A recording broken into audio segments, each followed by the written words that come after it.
How to save money. Okay. How to start a business. Good. With small money. Yes. About business, how to get money.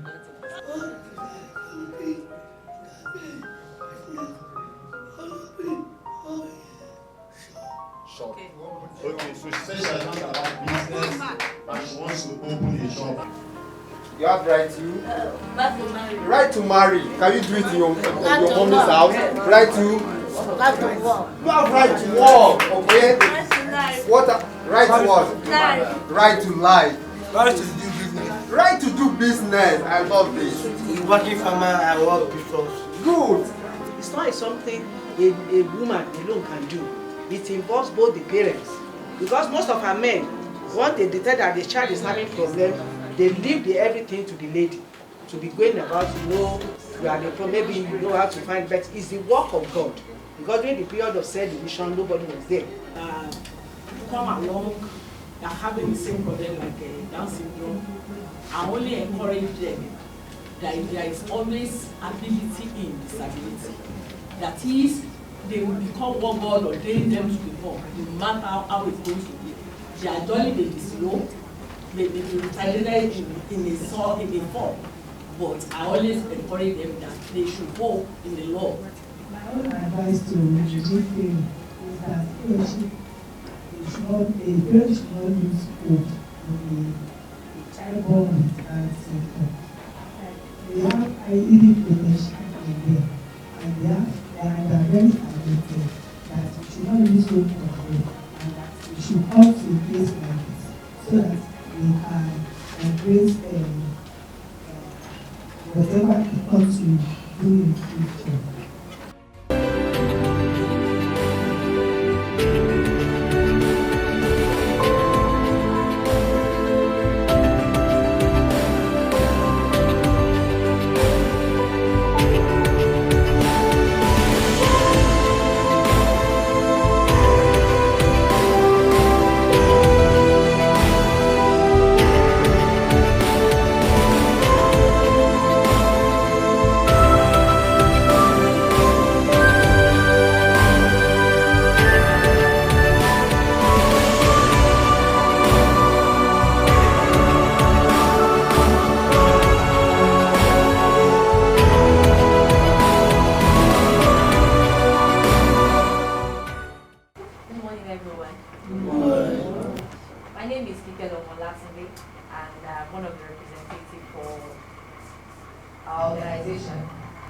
Okay, so our organization is called the Initiative for National Growth Africa, and over the years we've been working with Down Syndrome Foundation, and today we also want to facilitate a collaboration with the World Down Syndrome Day, and we decided to have this program. Our founder is not on board, she's not around, so we'll be sharing our welcome speech shortly. So I just want to prepare you ahead that the next words you'll be hearing will be from our founder, our co-founder, the president of Ms. Rachel. Next bedroom. Good day, everyone. It is with great joy that I welcome you all, our wonderful parents, our brilliant young adults, and our dedicated caregivers and staff of the Down Syndrome Foundation, and our esteemed members of the Special Needs Initiative for Growth. Today is not just another gathering. Today is the beginning of something special. Yes, we are all here today because we believe in something bigger than just a one-day event. And we believe in possibilities, we believe in growth. And most importantly, we believe in our children, we believe in our young adults and their potential and the future that's ahead of them and their right to thrive in a society that recognizes their unique strengths. And so, I understand and I know the challenges that we face in the country at the moment, and I know that the struggles you all, as parents, as guardians, we go through daily, it's enough to kind of deter us. But we need to ensure that each one of us here today gets the best out of this program. That means ensuring that our young adults get the best care, the best education, and the best opportunities. Thanks to Down Syndrome Foundation, Down Syndrome Foundation Nigeria. They are doing an amazing job, but again, we can do better. And so we understand it's not easy, but let me tell you this, we are actually here today because we refuse to let the challenges define us. Instead, we're here to find solutions, to learn, to grow, and to create a better future together. And so let me start by saying, why are we here? I'm so grateful for this partnership that we have with the Down Syndrome Foundation Nigeria. Mrs. Rose Modi is like a mother to us, and the foundation's members and the leadership, like Mrs. Nike, Innocent, and all of you seated here, you are like a family to us. And we've been working together since 2017, and for years right now, we've seen the impact of what our programs are doing for our young adults. And so the theme of our program today says it all, Together We Rise. And this isn't just a title, it's a mission. And so we are actually here today to bridge the future for our young adults with Down syndrome and to explore opportunities in vocational skills, entrepreneurship, and relationship building. It's no longer enough to just, hope for a better future for our young adults, but we must work for it. We must equip them with the right skills. We must create spaces where they're not just accepted, but also celebrated. And we must open the doors for them in businesses, in STEM, in everyday life, because they deserve a seat at the table. And so what's expected to happen today, that's another thing that a lot of us are about to hear, is the program is actually designed to be hands-on, practical, and impactful. So throughout the day, our young adults will be engaging with STEM and robotics section because we believe technology is the future and we want our young adults to be part of that future. Also, there'll be entrepreneurial training because financial independence should be for everyone, and we want to show you how to help your child build a sustainable future with that aspect. And then we'll have some bonding exercises, yay! Because success is not just about skills, it's also about relationships, team building, confidence, communication, and even the community at large. And so why is this so important? Why does it matter? I think the story is all about possibilities here. And I'm going to share a very quick story with you. So there was this young man known as Daniel, and Daniel was born with Down syndrome, and his parents, like many of you, worried about his future. They feared that he would always depend on them, that he might never find his space in the world. But something changed when they stopped seeing only his limitations and started focusing on his strengths. And so Daniel had a talent for making snacks, small chops, puff balls, chin-chin, and his parents encouraged him to start making them at home. And they posted his work on social media. One day, a small supermarket close to their house offered to stock his snacks. Fast forward to today, Daniel, as I'm speaking to you now, runs a small catering business with orders coming in from schools, offices, even his neighborhood, and then other event planners.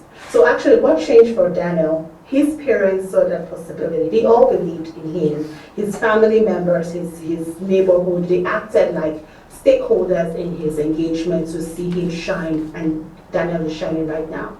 And that is exactly what we want to do today for you.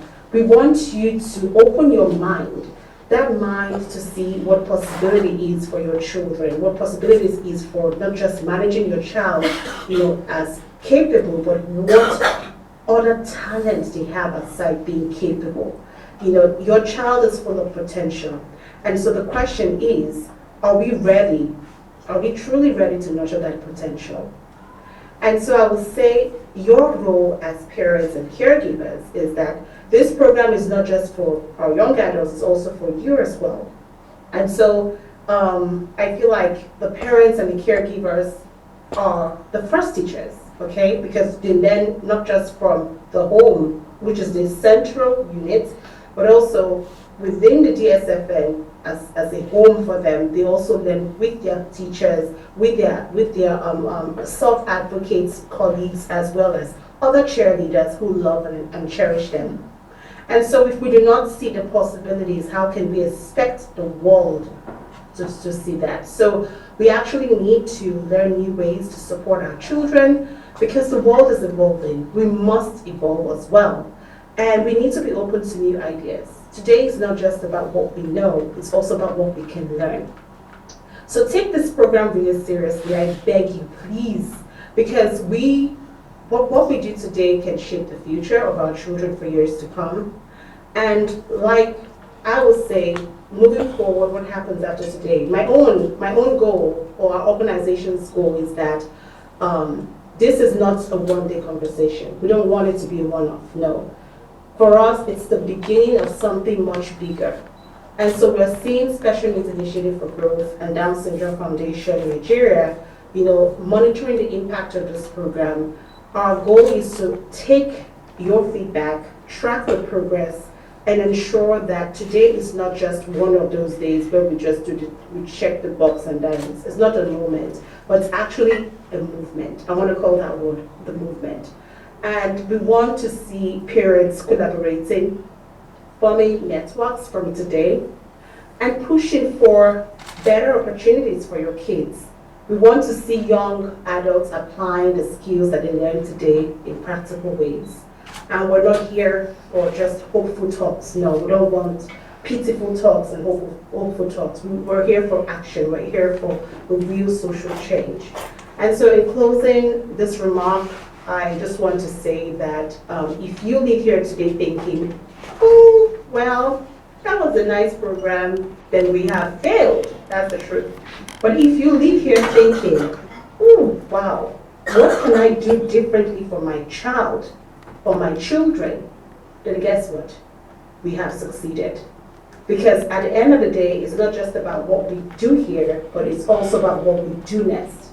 And so, ladies and gentlemen, everyone, thank you so much. I humbly appreciate you. I appreciate your time. I appreciate DSFN for the opportunity to work together with us to put this program together. I appreciate my Special Needs Initiative for Growth family, Wonu, Kikelomo, Emmanuel, and our volunteers, and every other person who has been in this program to help design and implement it today. I also thank you, our wonderful parents, and thank you, our young adults, our self-advocates, for just being part of this mission, because without you, we can't do this. So I leave you together, we rise, and thank you so much for coming, and we hope that we can get, wonderful testimonials from this lovely event. Have a wonderful day, bye-bye, and take care. Maybe sometime soon. My name is Omonola Kintunde. You can call me Wonu. Wonu is round and succinct. You can call me Wonu. The purpose of our gathering today has been stated already by Rachel, and I in particular would be discussing this. But before that, I would like to meet everyone, but I would like our adults to go first, and then I would love to meet the participants for whom the event was gathered. If a student takes the mic, tell me, my name is Wonu. I love to work with mathematics. I love to work with numbers. Just tell me that thing that you enjoy doing when you are introducing yourself. I will start with Mommy, although we know her. Morning, Ma. Welcome, Ma.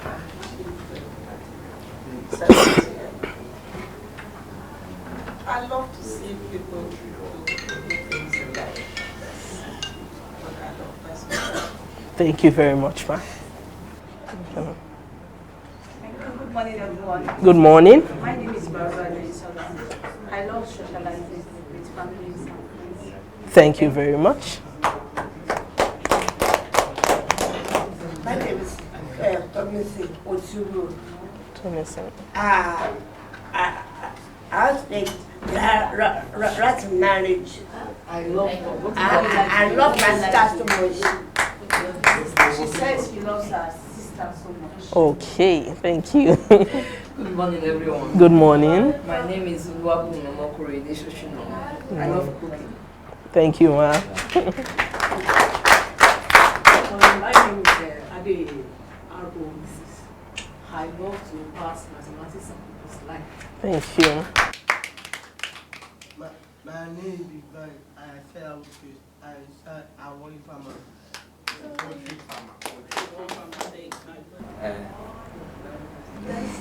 Rapper. Okay, you love rappers. Yeah. Thank you, Victor. My Thank name you. is Williams Gary Matabi. I'm one of the educators there. Thank and you. I love reading. Thank you. Thank you. My name is Solomon Azarokes.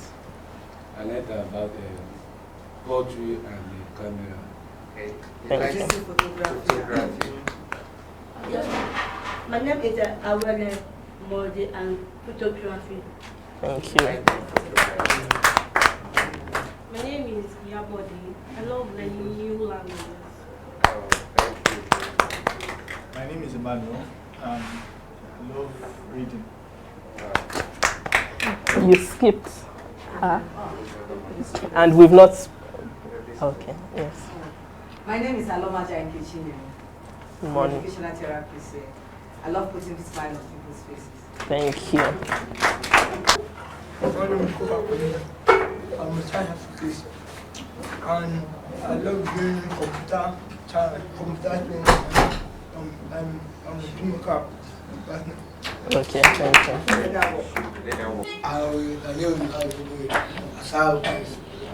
I want farmer. Farming, thank you. Good morning, everyone, once again. We have shared different activities that we love doing, and in so we have expressed the enterprise that we stand for. Today's class is entrepreneurship crash course. In business, when you do business, there are 4 factors, 4 key elements of every business. In economics, you will talk about land, you will talk about labor, you would talk about other resources, and then you will talk about entrepreneur. That entrepreneur is the key resource that binds all those other resources together to be at its most efficient, to be optimal. The entrepreneur is the soul of the business. Once you stop talking about the entrepreneur of the business, it means that you are now recognizing that business as an entity, its own person, stand alone, that can exist on its own. But at this point, what we want to address is entrepreneurship, which is basically me as a business, you as a business, the individual as a business. And you would see that in everything that everybody has said today, whether you know it or not, you are a brand. There is a brand called you. So from mommy that said that what she likes to do is cooking, or from our educational therapist here who told us that she likes to put a smile on people's face, what everything has in common is that you are adding value.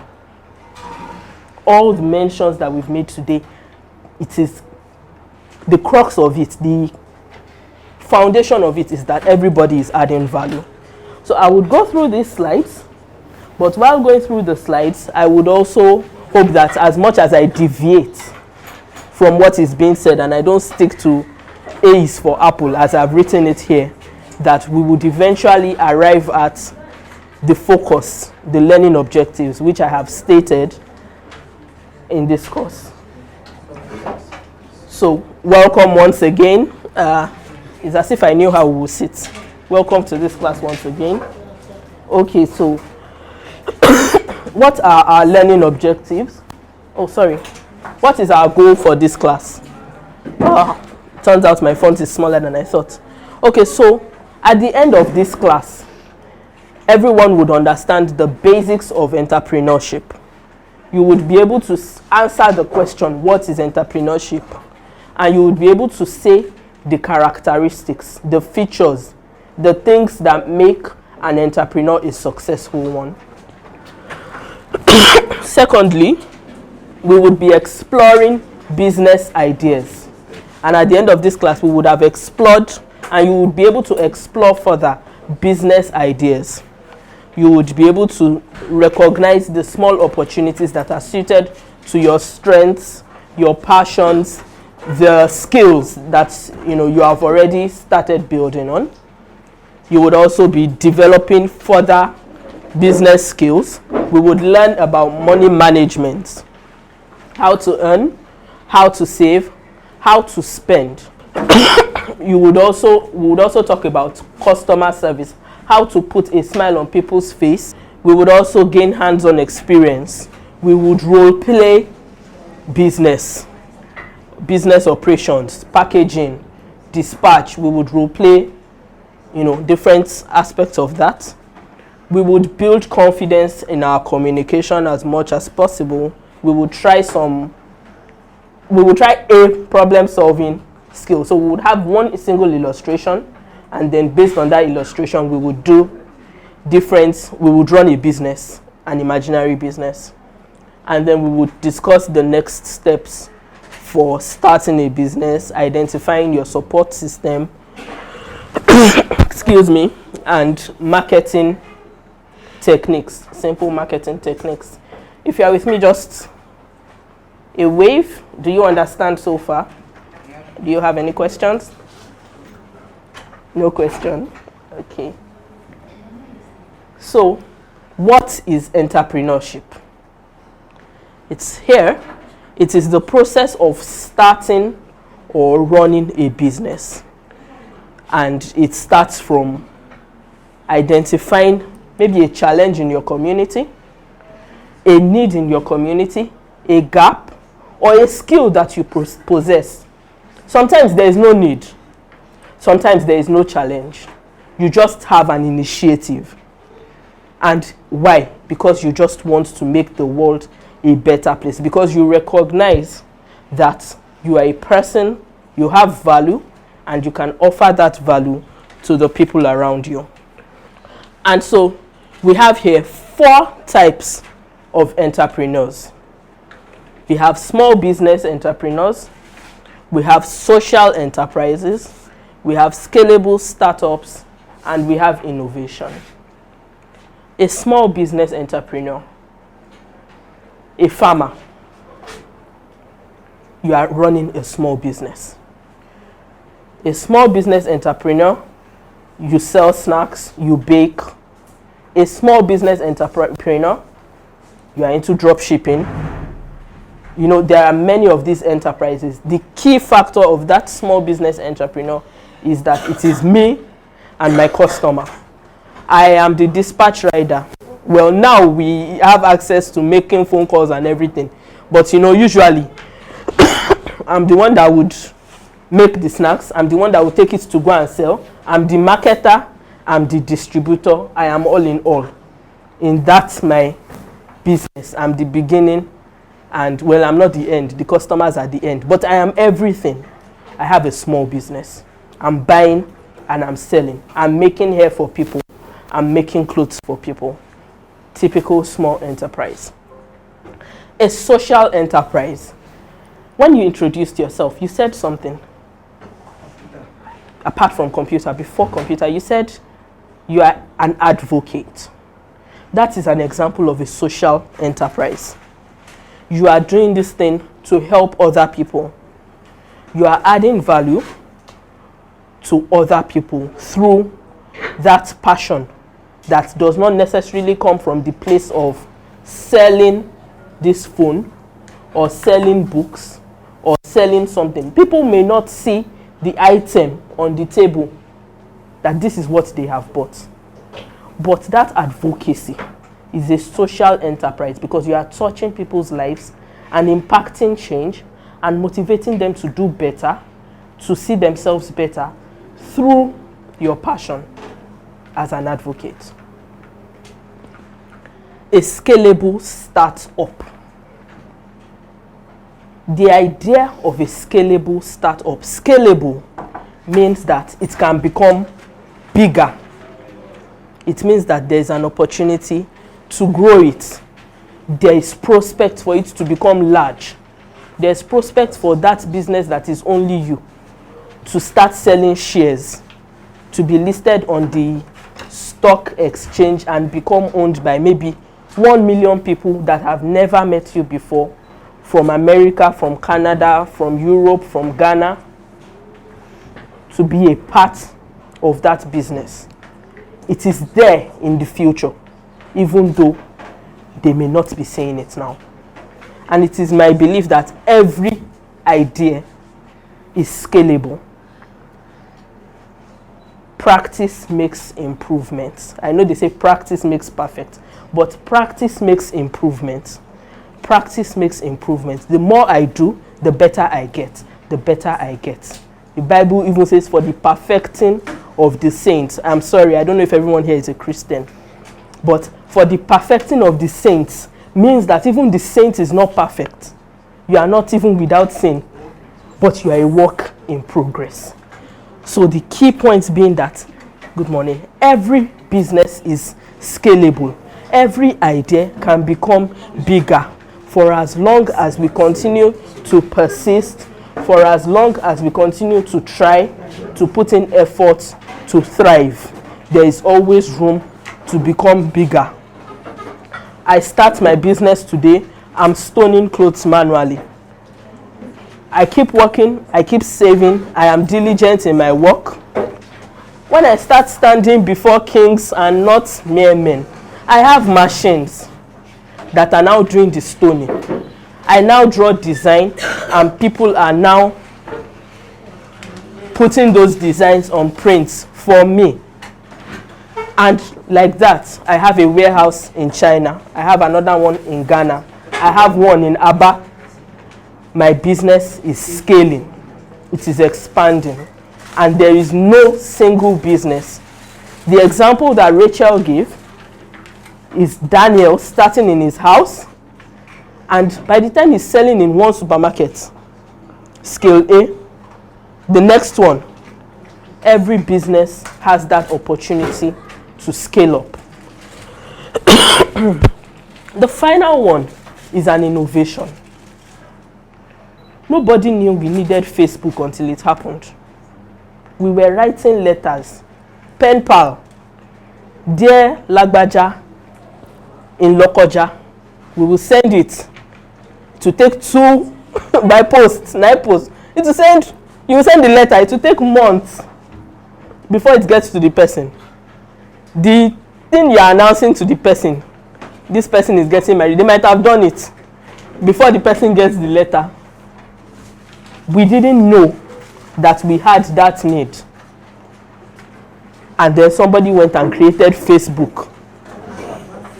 And when you think that they finished, another person created Instagram. When you think that it has finished, we have Twitter, we have WhatsApp. You know, it was like, this BlackBerry was the end. Then you saw WhatsApp. And, you know, that innovation even pushed BlackBerry out of the market. So sometimes an innovation is not born out of a need that people know that they have. You are the one that would create that need. You are the one that will spark that need in them to start thinking that, oh, I actually need this. And now you see people saying the internet is too slow. And some of us had phone with 2G. And now you hear people say MTN 5G. I don't like it. We didn't even know we needed this thing like 20, 30 years ago. We were okay with SMS and everything. So, okay, so yes, I think I've already started addressing this. Why start a business? To solve a problem, to make a valuable solution available or a valuable contribution available to your community, to create a job opportunity for yourself, and possibly, once the skills start coming in for others, you want your business and your income to contribute to the growth of the economy. You would wonder why. The gross domestic product of an economy is what is the value of those individuals. You will see posts where they would put the picture of an African child in tattered clothes, and they will say the average African child lives below $1 a day.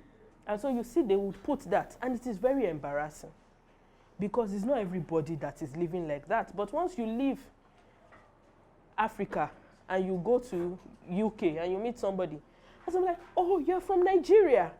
Ah, lovely. I know. Do you know Rachel? She's from Uganda. Am I coming from a village? No. I'm coming from a large continent that has many countries. But that awareness, that orientation is not there for a lot of people. There's a lot of ignorance about this continent and what we are doing, our brand, our ingenuity, the skill that we are doing, our diligence creates awareness for us, for our community. It puts us on the map. It makes, apart from, you know, just adding value, it creates that awareness about you. It changes people's perspective. That's why last year, for example, you see the government posting the numbers from dirty December. People are now coming to Lagos. People now know that, wow, in Africa, in Lagos, in Nigeria, there's this beauty, this social life. So the reasons why you start a business, you know, you are networking, you are putting yourself out there, you are adding to the value of your country, both in terms of the financial part, because you are also a taxpayer. So when you are driving on the road, when you are walking on that road that you are standing on, it is part of your money that built it. Those people in government house and government offices, the people that you've elected to power, is part of your taxes that make it possible for them to be there to serve you. And those are one of the reasons, many reasons, why you are starting a business. And of course, another beautiful reason is so that you are the master of your time, the master of your decisions.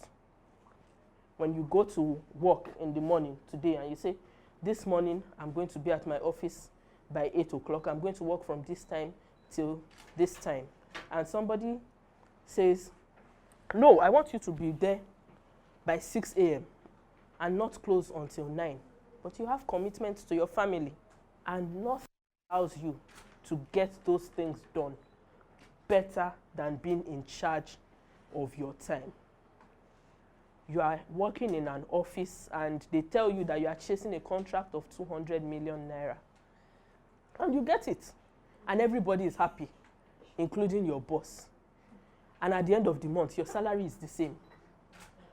But because your boss is a good boss, he will buy pizza for all of you to share. And he has done what? He's a very friendly employer. But that idea, who did not sleep? Who did they send email to and had to reply immediately? It was you.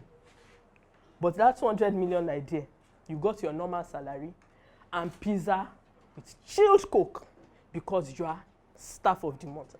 And what else can they do for you? They'll put your picture up there for everybody to come in and see how hardworking you are. And you keep doing that time after time. These are the things that drive people to start their own business.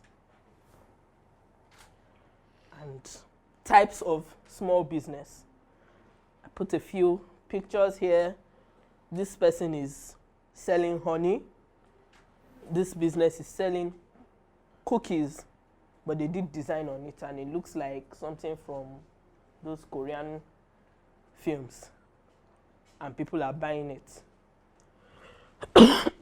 They've added value. This person's honey now, you see it, they are putting it in different boxes, ready for shipping. This thing that we are looking at here that they've done design on is still cookies. But because of the fine artwork on it, they'll tell you that it's 2 for 5,000.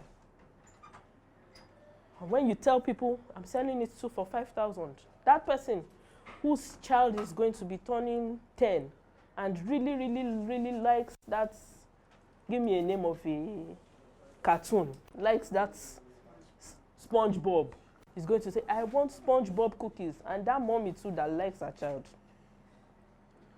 she will buy it from you. Sorry. So, I was going to make a list, but we've done this at the beginning of the class. We've talked about many small businesses that we are doing. Our passions are our businesses. Our passions are our brands. They are, thank you. Our passions are part of who we are. And whether or not you pursue an enterprise in your own passion, or you pursue an enterprise based on something you learnt, because nowadays we see people saying school na scam.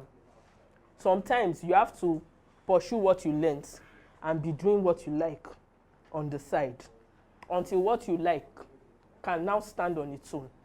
And then you can say, I want to go and do what I like.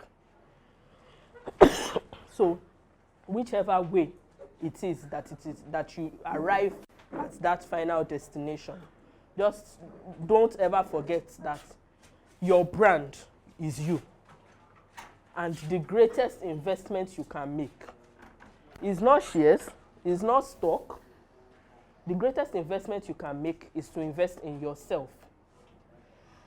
The skills you have, nobody can take your knowledge from you.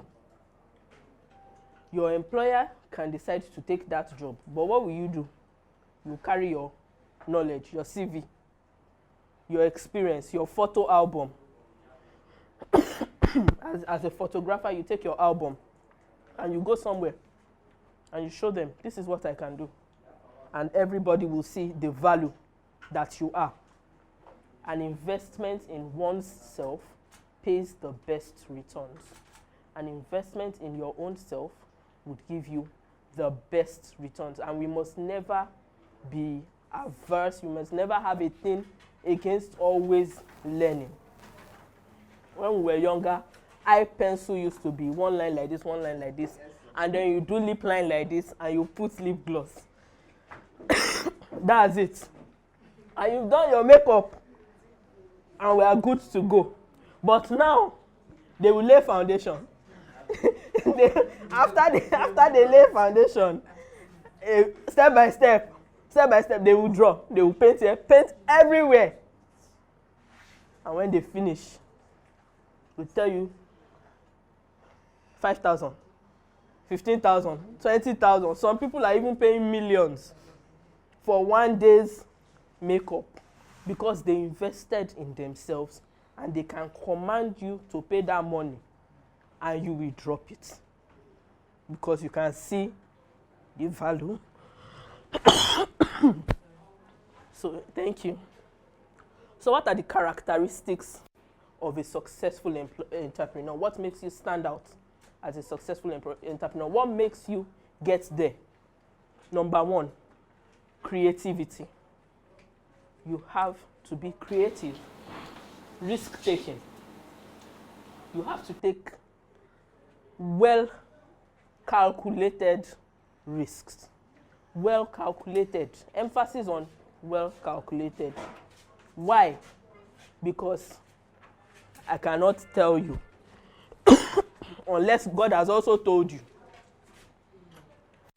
that you should bring your business capital and sow it in my church.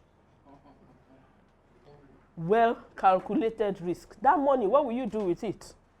Buy baking pan, buy a larger oven, subscribe for Facebook advert so that people can see it beyond your estate and call your phone number. But if you take that money and you give it to me, let us believe that God told you. And it wasn't only me. Amen. So the next thing, hard work and determination. Hard work is one thing. Determination is another thing. It's called grit. And the way it grits against the teeth when you say grit, that's how it grits you too. It challenges you. it pushes you. It's like granite against your skin. Grit. You are tired. You've done everything you're supposed to do. But then they change your neighborhood's billing expenses from band A to from band B to band A, and it impacts on your costing at such a short notice, but somebody has paid you for cake, and now the whole money cannot even cover electricity. So we'll talk about proper pricing, but I'm just trying to address, challenges that can arise and that can make you think that you don't want to continue, but why you must continue. Because there's this saying that ẹni tó bá fi orí tì dé òpin. If you stay and you persevere, then you would get the glory. So you persevere so that you can become a successful entrepreneur and not just an entrepreneur. And the business where they feed person, they shame person. So you cannot be shy. Because that is where your money is coming from. So you will carry your market on your head, whether literally or figuratively. Everybody likes to eat chicken. So you can you say, chicken, boy, it's chicken. Wild animal, be domestic animal. I don't want to touch it. I don't want to touch it. No. You put it on your WhatsApp status every time. Chickens for sale. Chickens are ready for sale. I have from day-old chicken to layers. I have eggs for sale. I have cockerel. I have broilers. Layers. Thank you. You put everything. Everywhere is your what? Is your signboard. Is your enterprise. You are your brand. So when they see you, chicken man, yes? When they see you, Tete boy, yes, that's me. That is me. It's the thing that is feeding you cannot be shaming you. So you carry your enterprise on your head.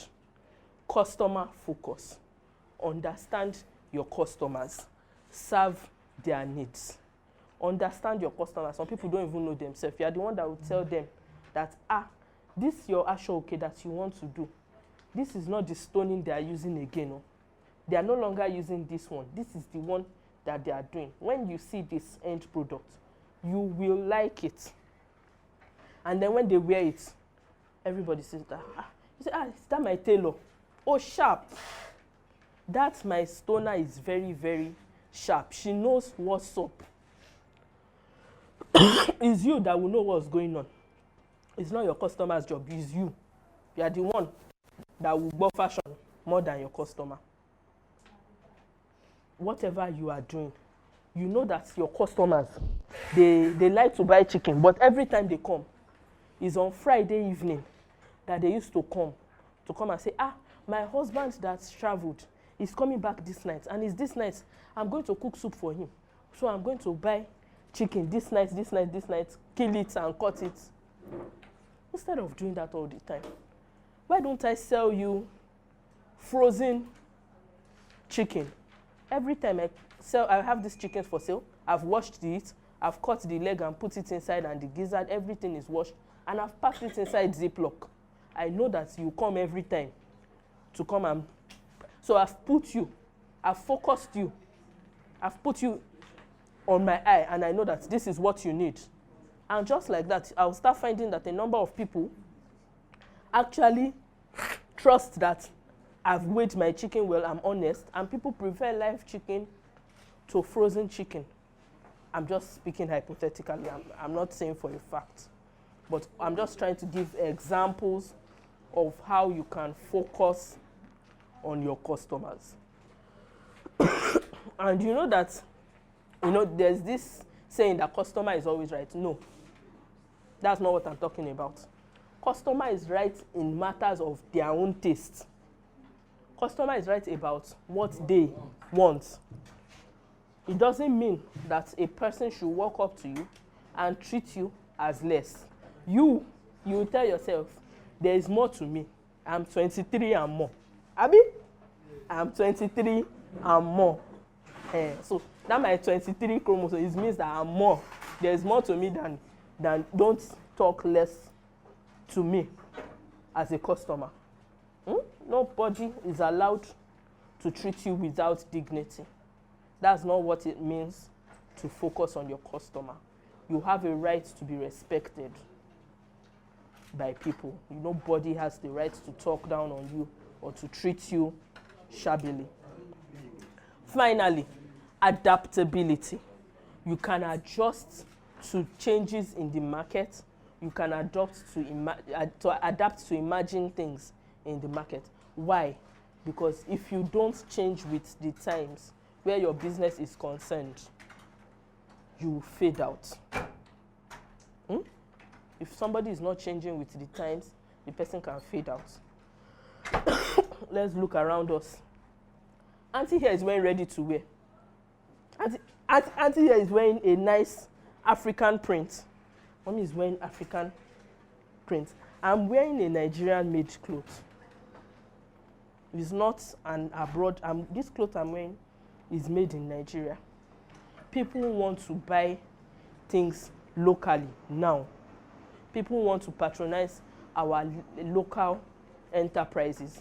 But in doing so, we are now moving at a faster pace than before. If I want to buy Ankara now, unless it is maybe a Shoebi or something, I don't have that time.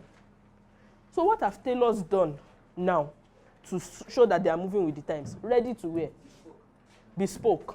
Ready to wear. Everywhere you look, you will see ready to wear. It is a sign that they have become aware of what the market wants and they've adapted to stay on top of that trend, to the new situation. So, what are the steps to starting a business? Please, if you have any question at any point in time, feel free to tell me. Raise up your hand and just let me know that you have a question and we would address it at any point in time. So the first step is to find a business that needs an idea, a problem that needs to be solved. And then the second step is to plan that business. Write it down.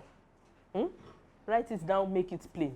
No matter how unsure of an idea one can be, when it is still inside the head, it will be looking baffling. It will look like it's a big deal. By the time you carry your pen and you put your pen to paper, you will start seeing the links. You will start seeing where you are duplicating idea. You will start seeing the loopholes, the gaps, where you need to come in. What can come in? What can make this better? What can I do? So that's that. The next thing would be to get resources, materials, tools, or money that you need to start. In doing this, the next thing is, because we've talked about this and it's like, so where's the money? Start small. Start small. Daniel started from his parents' house. Start small. Start where you are. If you don't move, you are still at the same spot you were yesterday. But if you take a step, you have moved forward. Any step you take is a step forward. Even if that step you take is a mistake. From a mistake, you've learned what not to do. From a mistake, if you are cooking and you say that I love to cook and you are cooking, in the middle you put bay leaf inside the wedu, that one too is a lesson. I don't know if they used to put bay leaf inside the wedu or not. It's just it's just an example of something that seems odd, but you are like, let me try it. But if you put it and it comes out nice, that's your secret ingredient. It's when it is wrong that you've learned lesson. It's still a business lesson. But if it is right too, you've also learned something.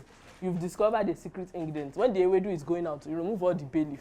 And they're like, this one just tastes different. It just has this tangy taste.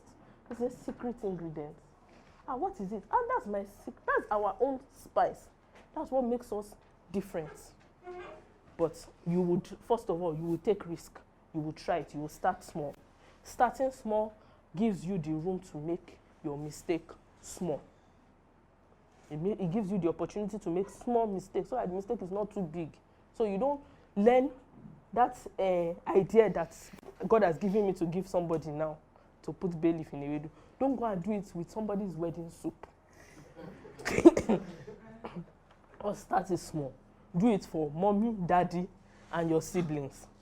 When it works, then you try it for somebody else. It works again. Then it becomes our Sunday special. On Sundays, we have our special Mamarazi Ewedu. That's how it is.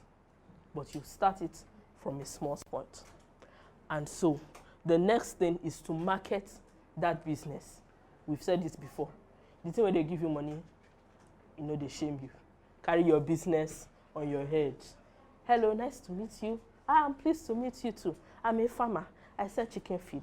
I also sell birds. I have a fish farm. I sell this, I do that. I have frozen chicken. I also have, everything like that. Every conversation. What Tiwa Savage worth to Grammy is not your business. The one that is your business, carry it on your head. The next thing, keep records. Keep records. I know that this can be daunting, and we're going to talk more about record keeping. Keep records, improve, grow, learn from mistakes, and keep making your business better. So you think to yourself that, can I use stone on taffeta? I don't know. But you, can you use stone on taffeta? I don't know too. But you keep learning, you explore, you learn something new, you make your business better. So, let's move to keeping records, because this is the most important thing. If you don't keep records in your business, are you making a profit? You cannot answer. Are you making a loss? You cannot answer. Is somebody stealing from you? You cannot answer. If you don't keep records, you won't even know if something has become more expensive. If there's a cheaper market. If you don't keep records, you would not know if, should I go to the market just because I want to buy 5 yards of Ankara? If I go and I come back, it's going to cost me 12,000. But if I pay for delivery, it will be 4,500. And that fabric, these online people, they are saying it's 13,000. But if I go to the market, it's 10,000. That's 3,000 plus delivery fee. If you do the math, you may find out it's cheaper to pay for delivery than to go to the market for that single one. But the day that you want to buy a bale of Ankara, then you know that definitely 12,000, I can spread it over 1,000 bundles of clothes. Therefore, let me go to Balogun myself and see how it is. Fojukoni or something like that. So those things would drive you. So that's why we're going to be talking about the different accounting statements, how we arrive at them, and what they help us do. So there are 3 major statements of accounts. The first one, your profit or loss. It helps you to track your income, your expenses, your gains, or your losses. The second one is the statement of your financial position. At any point in time, it helps you to know the performance, or for any period. You want to know, how have I performed? What are my assets? What are the people I'm owing? It will help you to know that, okay, can I afford to still borrow more money? If I decide that this money, I know I'm owing you 10,000, but please borrow me extra 10,000. I will pay you back. Those decisions, they would be informed by having an idea of your financial performance. Because you can tell the person you want to borrow money from that, please borrow me 10,000. It's for me to carry this thing from here, these chickens from here to Onigbo. The people that will buy it, they are there. But if I don't take it, I will be spending more money on electricity. But I promise you, if I go to Onigbo, this chicken that you are looking at is 100,000. I will easily pay you back the 10,000 that you borrow me. What gave me that confidence is that I have those assets and I know my financial position at that time. I know that I owe you 10,000. I know that I want to borrow 10,000 extra. So I will be owing you 20,000. But if I convert this 100,000 to cash, I will be better off and I would not be owing you. So that's what your financial position helps you to do. It's also called balance sheet.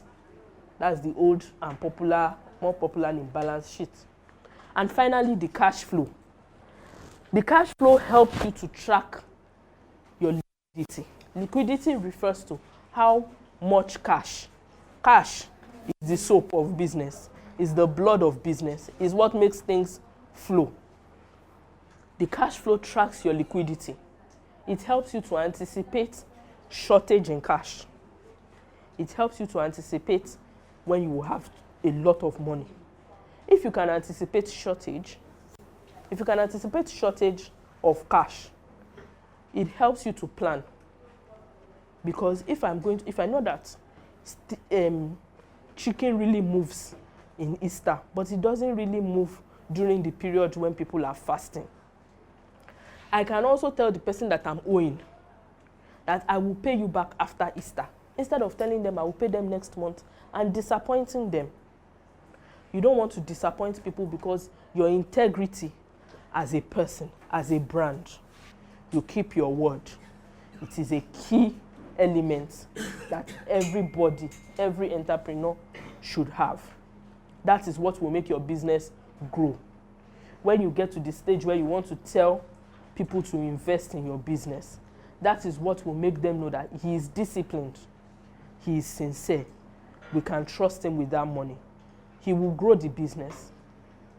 A lot of people, they will start up an enterprise, and when they get grants, the first thing they do is buy a new car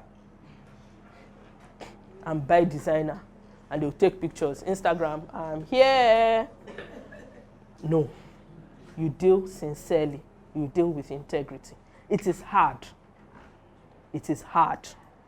It is very, very hard. But it pays off. It pays off. It gives you a network of people that you can call on. Because more than anything in business, more than money, you need people. And it's those people that will come to you. It's those people that would make referrals for you. You don't want to tell the person that, I know her, she does wedding makeup, and she's very, very good. Knowing that she can arrive at the venue of at the hotel of the bride at 10 a.m. and church is 11. When the bride should be outside the church by 10:30. Do you want to refer that person that doesn't have that integrity, that doesn't have that discipline?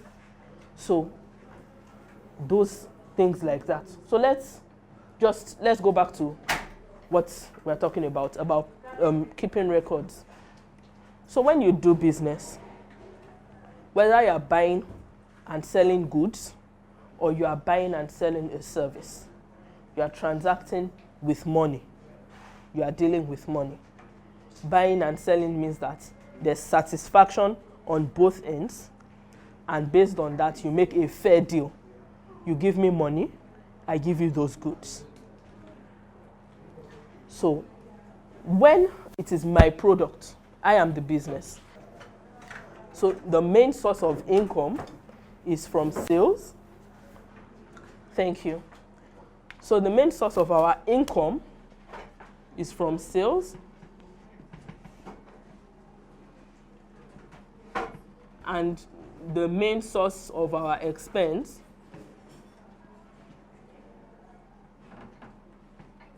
is from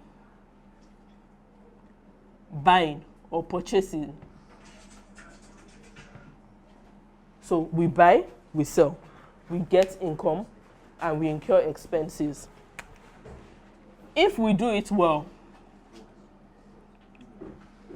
there should be what we call a margin.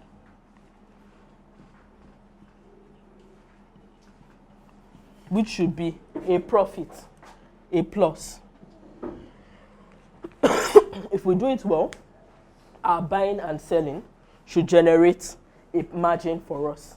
A favorable margin is a profit. An unfavorable margin is a loss. Between this selling and buying, you are incurring there are several elements for our expenses. For example, our direct cost. What am I selling? It's time for us to pick a business so that we match our illustration with this lesson. Class, let's pick a business going forward. Recommendations? Snacks. Ma? Okay, so snacks. So we are selling snacks. Direct cost. What goes into making snacks? Flour, sugar, butter.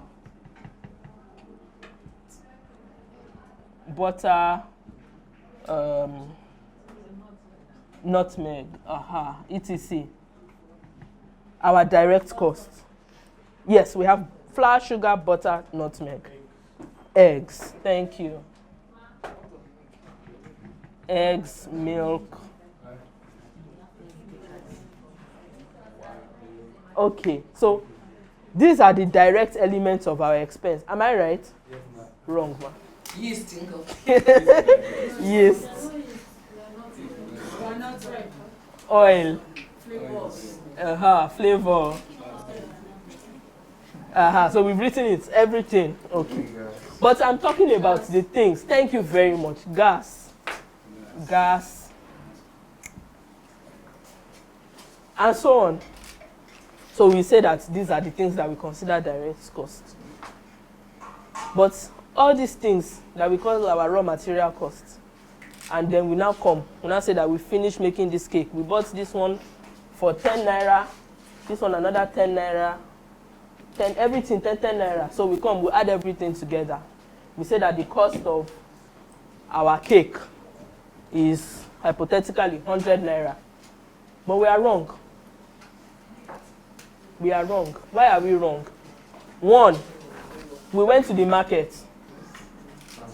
Transportation. When we went to the market, Stofro, we paid for carriage inside the market, Alabaru. They help you to carry it from where you bought your big sacks to your car. Whether it's fuel or whatever, we incurred those costs. No, you're already going far. We're still talking about our direct cost of the finished product without even thinking about our overheads. Nylon. So you carry all these things and you say that all this package, and we say that all these things are our direct costs. And we are inclined to feel like, okay, so once we do this direct cost, we can mark it up and arrive at our selling price. But we have not finished, and then we have those overhead costs. That's because you are not paying it all the time.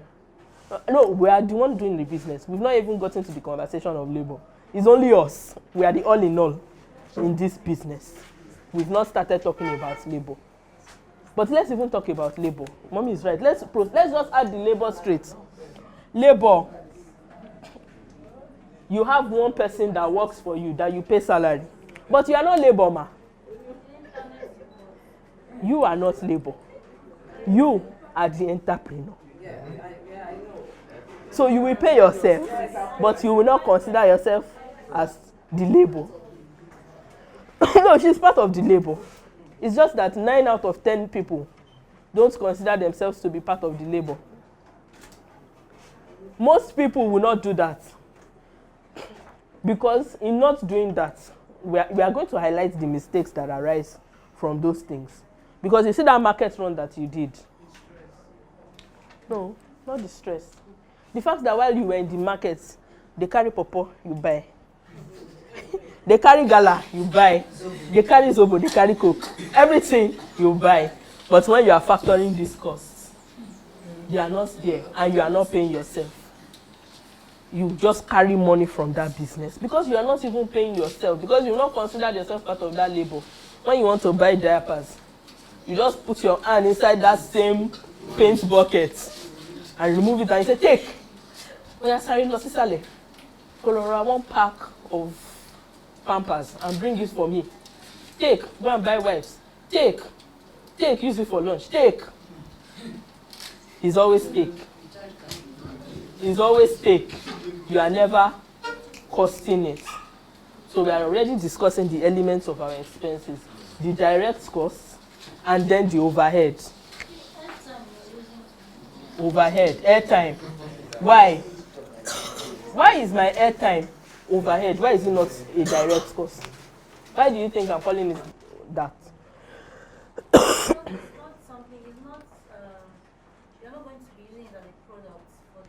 Because I can't tie it directly to one thing. In that business that we are making cake, we may also be making chin-chin and other things. So I cannot directly say that this recharge card is just for this thing. But it is an overhead that I must capture. The same thing with my rent. I cannot say that this rent, the cake that is only occupying 1 cabinet, and compare it to the chin-chin that is occupying 3 aisles. And but what can I do? I may want to allocate. I may want to prorate, maybe based on land space. But whichever way I'm going to do it, it is an overhead that I must capture, but it's not directly tied to one thing or the other. So that's why that's why I'm separating those elements, but at the same time, I want us to capture all the elements of our costing. So, power. So I will just call all of that utilities. Utilities, data, that's telephone and internet. Rent. Sorry, my writing is not very fine. So rent, utilities, then we'll now talk about. And while this, I kept saying I will bring labor down. The people that are working, unless I'm saying that per product, unless I have maybe a machine learning where I'm doing this, typically at this entrepreneurial stage, what we have is one person that is doing cake. You will mix this, mix that, mix that, mix this. And so I would like to, at this stage, for the small business, consider labor as a direct, as an overhead, and not necessarily a direct cost at this stage. And that labor would include the salary of yourself at this stage. It would include this here. Like I said, the reason why I'm putting labor not as direct cost is because unless you have, maybe a factory like maybe Yale, where you know that this is the product line you are working on, this is the number of hours you are spending there, and they just match everything. For my small business, we are mixing everything side by side, doing everything side by side. And at that stage, we just may not have that structure yet, but we must capture every element of expense here. By the time we deduct all of these by the time we first of all add all of this together, we would even have our total cost. We would have our total cost. And based on this total cost that we have, total direct cost, we have our total direct cost, we have our total overhead. You can now come and say, I want to allocate I want to allocate overheads to the total direct cost. So by the time we finish, our rent for a year, 600,000. That's 50,000 naira per month. But in a month, if I'm making an average of 10 cakes on budget, I'm going to make 10 cakes in a month, and I'm going to make 1,000 cookies in a month. I cannot spread the same amount that I'm spreading on cake, on cookies, unless I want to eat it by myself. Are you with me? Unless my plan is to eat the cookies by myself or to share it with friends and family, then I would know that for me to allocate the cost, the margin that I want to spread, I would look at it and say, okay, because of these cookies, I'm incurring, because of this cake, I have to have a freezer that is big enough. And that freezer, the amount that I would spend on electricity for that freezer every month is, 5,000. Out of this warehouse, for example, the volume of space that is being occupied by this large freezer is 2/3 of the shop, whereas my cookies are just on this place.